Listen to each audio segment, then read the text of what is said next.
예수님 안에서 반드시 좋은 일이 있습니다. 고등학교를 졸업하고 아직 군대도 가지 않았던 시절 용돈이 궁해서 아르바이트라도 하고 싶었지만 당시만 해도 젊은이들이 할 수 있는 아르바이트 자리가 없었습니다. 지금처럼 편의점이 있는 것도 아니고 카페도 없었죠. 공장이나 직장에 들어가지 않는 한 일을 해서 돈을 벌 수 있는 것이 없었습니다. 그런데 유일하게 돈을 벌 수 있는 곳이 있었습니다. 바로 공사장에서 일하는 일용직이었죠. 말을 들어보니 일당도 학생인 저로서는 상당히 많다고 느꼈습니다. 군대 가기 전 한 달만 바짝 일하면 먹고 싶은 거 사 먹고 하고 싶은 거 하다가 군대를 갈 수 있겠다 싶었죠. 그래서 인부를 구하는 공사판에 가서 일을 해도 되겠느냐고 물어보니 그래도 제가 덩치가 있는 편이었는지 당장 내일부터 일을 하라는 것이었습니다. 다음 날 아침 일찍 공사장에 갔습니다. 건물을 짓는 곳이었는데 가서 보니 일하시는 분들이 나이가 드신 어른들이 대부분이었고 덩치도 저에 비해 작으셨습니다. 저런 분들도 일을 하시니 나도 충분히 할 수 있을 것이라고 생각을 했습니다.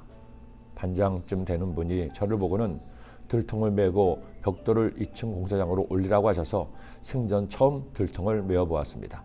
벽돌을 쌓아주는 분이 들통에 벽돌을 쌓아주는데 처음에는 가볍게 느껴진 들통이 점점 무거워지기 시작했습니다.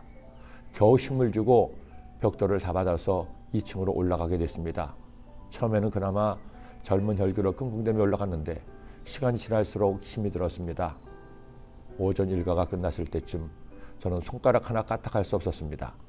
점심도 제대로 못 먹고 다시 오후 일과가 시작되었죠. 제 평생에 가장 긴 하루였습니다. 일이 끝나자 반장님이 하시는 말씀이 최소 3일은 나와야 일당을 줄 수 있으니 내일 꼭 나오라는 것이었습니다. 그러나 저는 다음날 갈 수가 없었습니다.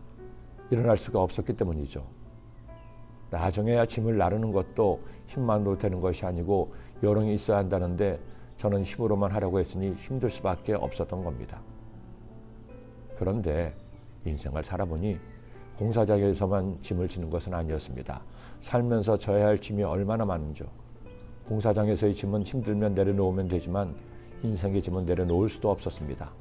내 삶의 등에 딱 붙어 있어 때려 해도 뗄 수가 없었기 때문입니다. 어느 때는 등에 진 짐이 너무나 무거워 꼼짝도 할 수 없을 때도 있었습니다. 언제까지 이 짐을 지고 가야 할지 막막할 때도 있었습니다. 그런데 살아보니 그렇게 짐을 지고 힘들어하는 것이 저만이 아니었습니다. 모든 사람이 다 자신만의 수고하고 무거운 짐을 지고 살아가는 모습이 힘겨워 보였죠. 그런데 제가 그 짐을 지고 지금까지 올 수 있었던 비결이 있습니다. 바로 저의 짐을 대신 지시고 맡아주시는 그분 예수님이 계셨기 때문입니다. 수고하고 무거운 짐진 자들아 다 내게로 오라. 내가 너희를 쉬게 하리라. 나는 마음이 온유하고 겸손하니 나의 멍에를 메고 내게 배우라. 그러면 너희 마음이 쉼을 얻으리니 이는 내 멍에는 쉽고 내 짐은 가벼움이라 하시니라. 짐이 버거울 때마다 이제는 모든 짐을 내려놓고 싶을 그때 주님께 힘들다고 무겁다고 기도하면 주님은 다시 그 힘을 주시고 용기를 주시며 지혜를 주셨습니다. 그러면 어느새 다시 씩씩하게 걷는 자신을 발견할 수가 있었습니다. 오늘 시편 기자 역시 그 하나님을 만난 겁니다. 날마다 우리 짐을 지시는 주 곧 우리의 구원이신 하나님을 찬송할지로다. 여러분, 인생의 수고하고 무거운 짐을 지고 걸어가고 계시나요? 한 걸음을 떼기가 힘겨워서 그냥 주저앉고 싶나요? 주님께 나오세요. 주님께 내 사정을 다 말씀드리세요. 그때 주님이 당신의 짐을 대신 져 주실 것입니다. 기도드립니다. 사랑의 주님, 오늘도 주의 말씀을 통해 하나님의 음성을 들려주심을 감사합니다. 수고하고 무거운 짐자들아 다 내게로 오라.